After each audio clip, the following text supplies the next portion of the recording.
믿음에는 두 가지 종류의 믿음이 있다고 볼 수가 있습니다. 첫째는 희망의 믿음이 있고, 또 하나의 믿음은 약속의 믿음이 있습니다. 희망의 믿음이라고 하는 것은 겉으로 보기에는 굉장히 그럴듯해 보이고 화려해 보입니다. 그러나 그것은 약속이 아니고 단순한 희망이기 때문에, 희망에 근거한 믿음이기 때문에 화려해 보이지만은 결국 내용이 없습니다. 내가 원하고 바라고 꿈꾸고 소망하는 것을 믿음이라고 착각한 거예요. 가장 무서운 착각 중에 하나는 믿음의 착각이에요. 믿음 있다고 착각한다든지 잘못된 것을 믿음이라고 열심히 믿으면 그것처럼 위험한 것이 없습니다. 여러분, 내 희망이 믿음은 아닙니다. 희망일 뿐이에요. 그런데 희망이란 말이 멋있기 때문에 믿음으로 착각하기 쉽단 말이죠. 내가 그렇게 원했다고 해서 반드시 그것이 이루어지느냐? 아니에요. 이루어질 수도 있고 이루어지지 않을 수도 있는 거예요. 희망에게 우리는 속는 겁니다. 희망에게. 그러면 약속의 믿음이라는 것은 무엇인가? 희망의 믿음하고 달라요. 희망은 내가 원하는 것이지만 약속은 하나님이 말씀하신 거예요. 그래서 그것은 시시해 보이고 화려하지 않습니다. 별 볼 일 없는 것처럼 보이지만은 그 약속은 하나님이 하신 약속이요, 예언이요, 말씀이기 때문에 반드시 이루어지는 거예요. 그러면 내가 갖는 믿음은 내가 원하는, 희망하는 희망에 근거한 믿음이냐, 아니면 하나님께서 말씀하신 그 약속에 근거한 것이냐는 하늘과 땅처럼 차이가 있는 거예요. 나는 여러분들이 가지고 있는 믿음이 내 희망이 아니라 하나님께서 말씀하신 약속에 근거한 믿음이 되기를 축원하는 것입니다.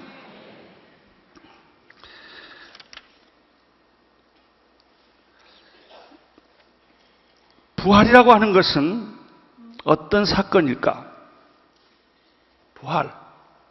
그것은 희망의 사건이 아니라 약속의 사건이라는 거예요.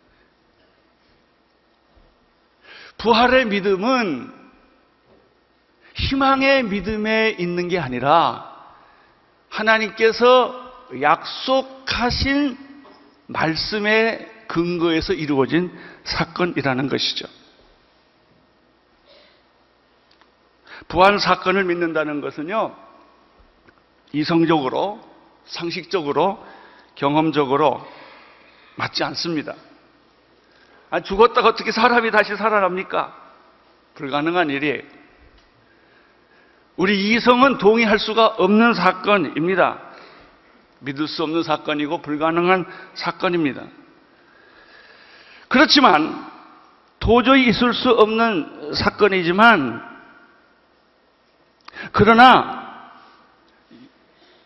이 하나님이 약속을 믿는 사람들에게는 부활은 기적이고 감동이고 기쁨이고 축복이 되는 것입니다.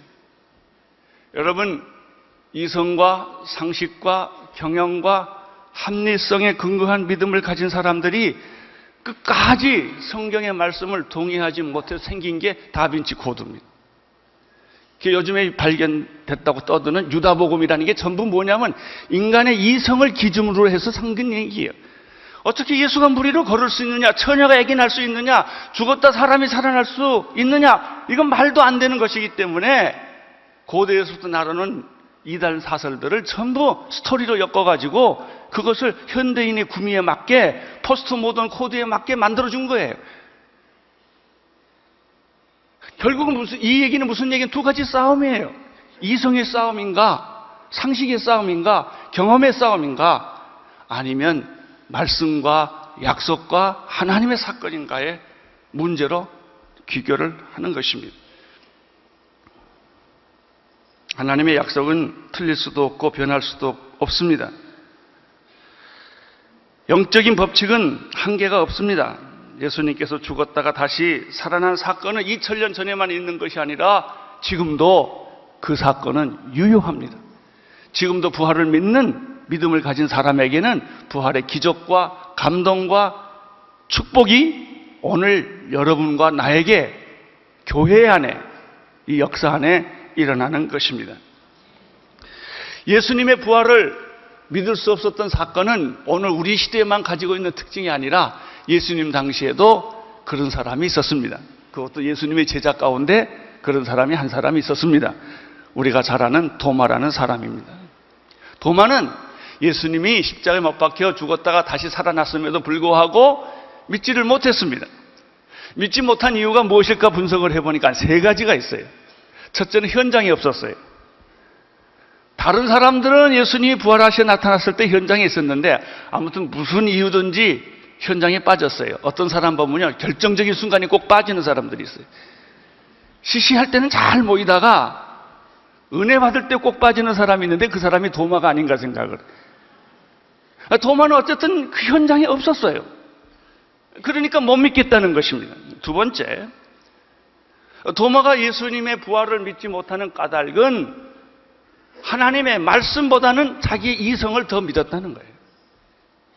그가 예수님을 따랐지만, 예수님이 내가 죽었다 다시 살아날 거라고 예언했지만 그거를 그냥 잘 안 들었단 말이죠. 말씀을 잘 듣지 않으면 믿음이 안 생깁니다. 자기의 이성을 앞세우면, 자기의 생각을 앞세우면, 자기의 지식을 앞세우면 믿음이 생기질 않아요. 도마가 그런 사람 중에 하나였습니다. 세 번째, 도마가 부활을 못 믿은 까닭은 자기는 그렇게 못 믿었다 할지라도, 못 봤다 할지라도 친구들의 증언은 들어야 했습니다. 그것도 한두 사람이 아니라 여러 친구들이 부활하신 예수를 직접 봤다고 말했음에도 불구하고 이 도마는 그것을 무시를 했습니다. 여러분, 아직도 우리들 주변에 보면은 하나님을 믿지 못하는 사람들이 많은데 그 이유가 대개 세 가지예요. 현장에 없었기 때문에. 두 번째는 자기 이성을 너무나 신격화시켰기 때문에. 인본주의와 그리고 이 지식과 과학에 세뇌가 되어 있어서 영적인 세계에 대해서 무지하기 때문에. 그리고 그렇게 많은 친구들이, 존경하는 사람들이 예수 그리스도를 얘기를 했지만 안 믿는 거예요. 도마가 바로 그런 사람이었습니다. 안 믿으면 어떤 일이 생깁니까? 아무 일도 안 일어납니다. 안 믿는 건 좋아요. 아무 일도 안 일어나요. 우리는 어떤 큰 일이 일어나기를 원해요. 한국 사회가 변하기를 원해요. 교회가 변하기를 원해요. 내 인생이 변하기를 원해요. 내 자녀가 변하기를 원해요. 그러면서 안 믿어요. 그건 이율배반이에요. 여러분, 태양의 존재를 거부하면서 태양의 혜택을 어떻게 받습니까? 여러분, 공기의 축복을 거절하면서 어떻게 생명이 유지될 수가 있겠습니까? 하나님을 거절하면 무슨 일이 생길까요? 하나님이 안 오세요. 간단합니다. 여러분이 하나님을 안 믿는데 하나님의 은혜와 축복이 어떻게 여러분에게 임할 수가 있겠습니까? 하나님을 인정하고 하나님을 믿고 하나님을 받아들이고 그분을 환영해야 하나님의 축복이 여러분에게 물처럼 흐르지 않겠습니까? 여러분, 사람도 그래요. 그 사람 욕하면요, 그 사람이 절대 내 옆에 안 와요. 그 사람을 인정하고 그 사람을 받아들이면 그 사람이 내 옆에 오지만 그 사람의 약점만 보고 단점만 보고 야단만 계속 치면요, 부모를 할지라도 안 갑니다. 야단치는 부모 옆에 자식이 안 갑니다. 날 사랑하고 날 받아들이고 허물을 감싸줘야 가는 거 아니겠습니까? 여러분, 하나님을 환영하십시오. 하나님을 받아들이십시오. 하나님에 대해서 긍정적인 태도를 가지십시오. 그러면 하나님께서 여러분에게 찾아오십니다.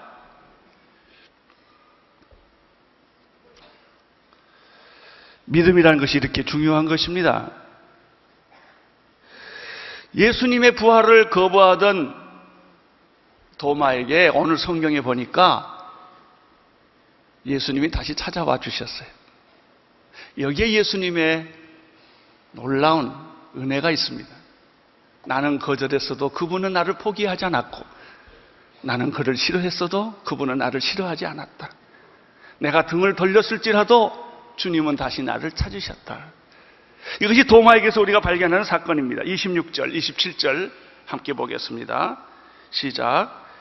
여드레를 지나서 제자들이 다시 집 안에 있을 때 도마도 함께 있고 문들이 닫혔는데 예수께서 오사 가운데 서서 가라사대 너희에게 평강이 있을지어다 하시고 도마에게 이르시되 내 손가락을 이리 내밀어 내 손을 보고 내 손을 내밀어 내 옆구리를 넣어보라. 그리하고 믿음 없는 자가 되지 말고 믿는 자가 되라. 왜 예수님이 제자들에게 다시 찾아왔을까요? 물론 제자들에게 부활을 확신시켜 다시 한번 확신시켜 주시기 위하여 오신 이유도 있겠지만, 이 본문을 앞뒤를 가만히 잘 살펴보면 확실한 것은 도마에게 초점을 둔 거예요. 예수님은 모든 사람이 다 믿어도 도마 한 사람 안 믿는 게 불편한 거예요. 99마리 양이 다 우리 안에 있지만 집 나간 한 마리 양이 불편한 거나 마찬가지예요. 하나님은 한 사람을 소중하게 생각하세요. 잃어버린 한 양은 한 양에 대해서 예수님은 마음을 알아 아파하세요. 그래서 다시 찾아왔습니다. 여러분, 여기서 우리가 배워야 될 게 하나 있습니다. 인간의 불신과 배신이 하나님의 사랑과 은혜보다 결코 크지 않다는 거예요. 우리는 늘 내가 크다고 생각해요.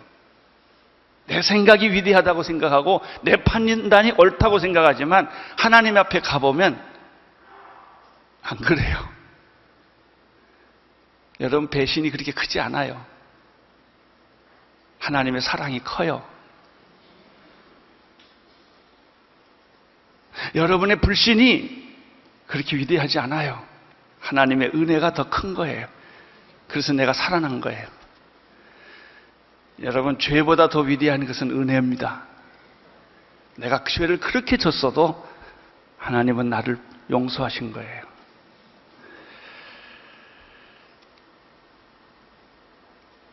도마에게 나타나셔서 이렇게 말씀하십니다. 내 손을 내 옆구리에 넣어보라. 그리고 아주 중요한 말씀을 하셨습니다. 믿음 없는 자가 되지 말고 믿는 자가 되라. 사랑하는 성도 여러분, 오늘 부활절 아침에 주님이 주시는 메시지가 이거예요.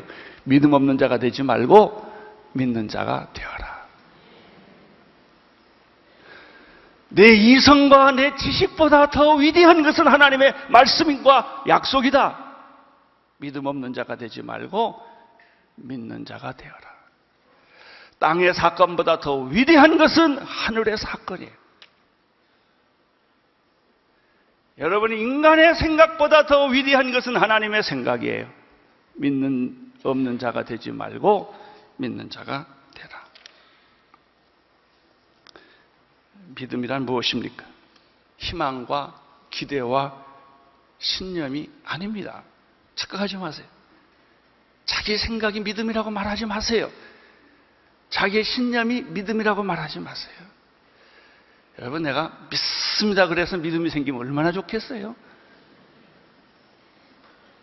네, 철야기도해서 믿음 생기면 얼마나 좋겠어요?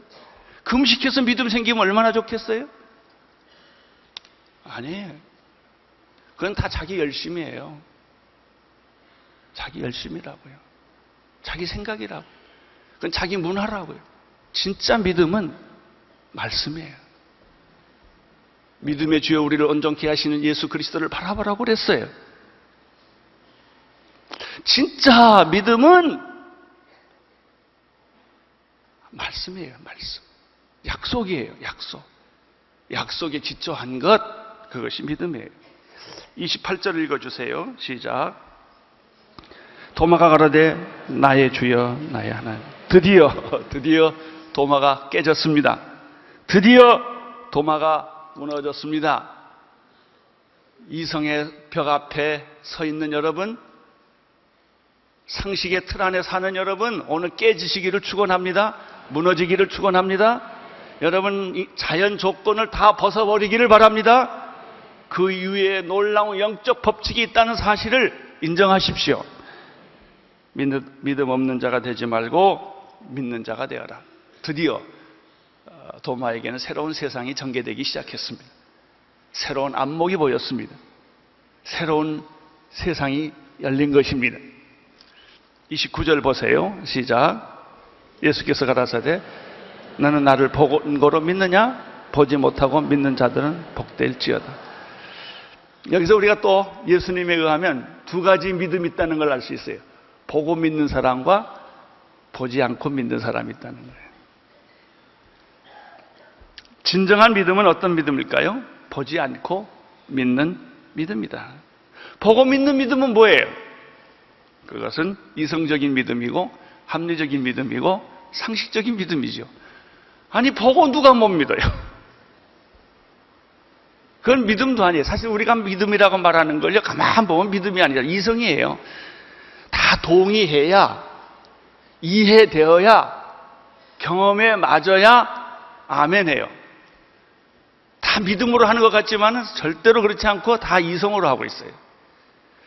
성경이 그렇게 기록되어 있기 때문에 내가 믿을 수는 없지만, 이해는 안 되지만, 성경이, 하나님이 그렇게 말했기 때문에 내가 이걸 믿습니다라고 말하는 게 쉽지 않은 거예요.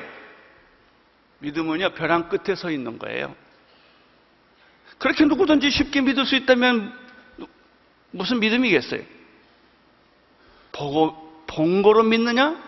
아까 할 수 없어요. 예수님도요, 못 봤기 때문에 못 믿겠다는 사람은 예수님 보여는 주세요. 그 야단치지는 않으세요. 걱정하지 마세요. 보여는 주는데 다 보여주고 나서 하시는 말씀이 네가 봤기 때문에 믿느냐? 보지 않고 믿으면 진짜 믿음이다. 보지 않고 믿는 믿음이 뭐예요? 약속의 믿음이에요. 성령 충만한 믿음이에요. 보지 않고 믿는 믿음은 영적인 믿음이에요.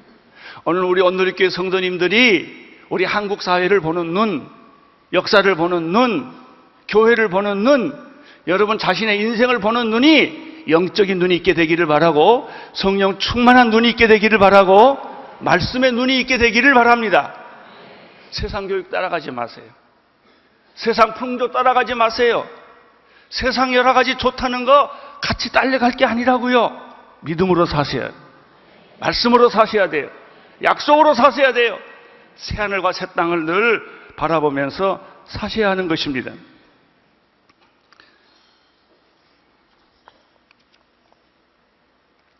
믿음은 바라는 것들의 희망이고 보이지 않는 것의 증거입니다.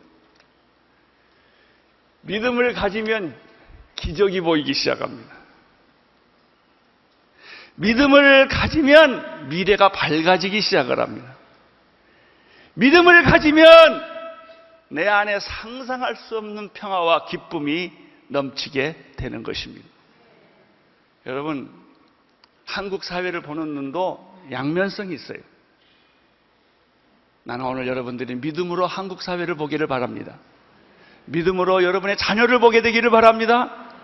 믿음으로 여러분의 미래를 볼 수 있게 되기를 축원합니다. 미래는 하나님이십니다. 우리의 미래는 하나님이에요. 우리의 미래는 영원한 것입니다. 할렐루야. 여러분, 부활절 아침에 우리가 선포해야 됩니다. 이민족 희망이 있다고 말해야 됩니다. 우리 교회, 우리 사회, 우리 개인에게 하나님이 주시는 이 약속이 있다고 믿으십시오. 여러분의 인생이 달라질 거예요. 하나님의 축복이 여러분 모두에게 함께 하시기를 축원합니다. 기도하겠습니다. 하나님 아버지, 우리 사랑하는 성도님들에게 이 시간에 성경에 기록된 모든 약속이 이루어지게 하여 주옵시고, 예언이 이루어지게 하여 주옵시고, 성령 충만한 역사가 이루어지게 하여 주옵소서. 아버지 하나님, 부정적인 것을 다 버리게 하여 주옵시고, 세상적인 것을 다 버리게 하여 주옵시고, 인간적인 것을 다 버리게 하여 주옵시고, 주님 온전히 하나님을 바라보게 하여 주옵소서. 예수님 이름으로 기도드리옵나이다. 아멘.